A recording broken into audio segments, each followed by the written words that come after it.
Hello and welcome. 3 years ago, on the 24th of February 2022, Russian President Vladimir Putin announced special military operation against Ukraine. The world called it the Russian invasion of Ukraine. Planned as a swift show of Moscow's geopolitical priorities, it triggered Europe's bloodiest war since 1945.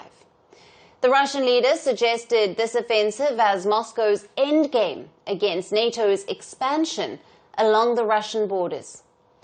Over 1,000 days later, the Ukraine war has no clear winners, only ruins. The war has left Ukraine devastated, Europe fragmented, and Trump-led America frustrated, as Russia's growing conflict of attrition rages on.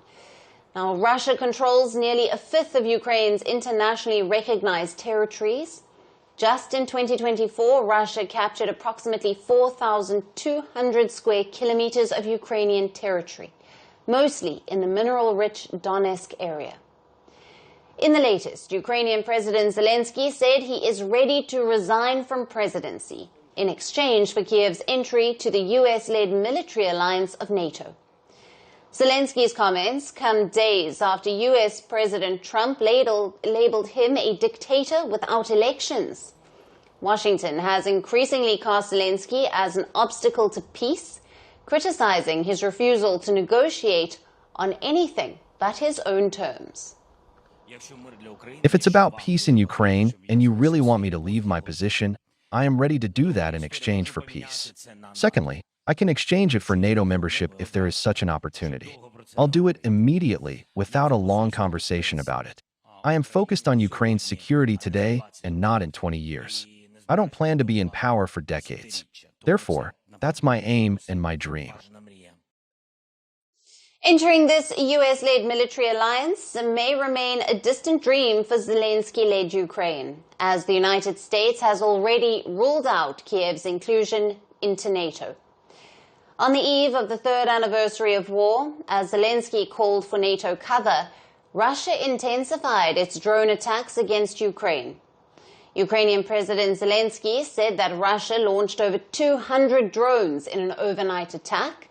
This, Zelensky added, was Russia's biggest drone attack since the war began, citing what the Ukrainian leader described as Moscow's aerial terror. President Zelensky called for the unity among Ukraine's allies. Russia's intense drone attacks and Zelensky's NATO plea coincide with Trump-led fast-paced initiative to end the war. The US and Russia are set to meet for a second round of talks later this week. This will be a follow-up to Riyadh's discussions, initiated after Trump's surprise 4.5-hour call with Putin earlier this month. Meanwhile, divisions within the West over Ukraine war are set to unfold at the United Nations. On the war's third anniversary, the General Assembly is scheduled to vote on two rival resolutions, one proposed by the US, the other by Ukraine. The US draft, also headed to the Security Council, calls for a forward-looking resolution to end the war. While Ukraine and Europe's text demands Russia's immediate withdrawal, reports say that Washington has pressured Kiev to drop its resolution altogether. The rift between the Trump-led US and Europe deepened after Washington described return to pre-2014 Russia-Ukraine borders as unrealistic. The US also proposed a post-war security arrangement for Kiev that involves the deployment of European troops in Ukraine, but excludes US forces. 3 years on, the Ukraine war remains in a state of a brutal deadlock, with growing signs of fatigue across all sides. While Russia doubles down on its offensive and Ukraine struggles for strategic support, the West's divisions deepen. The upcoming UN votes and the US-Russia talks may signal a shift, either toward a new security arrangement or prolonged instability. But for millions caught in the crosshairs, the hope for a lasting peace continues to be a fragile one.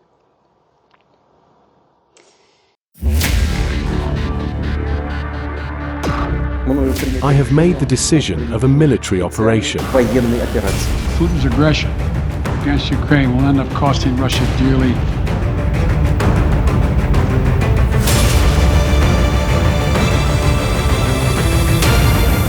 Zelensky better move fast or he's not going to have a country left.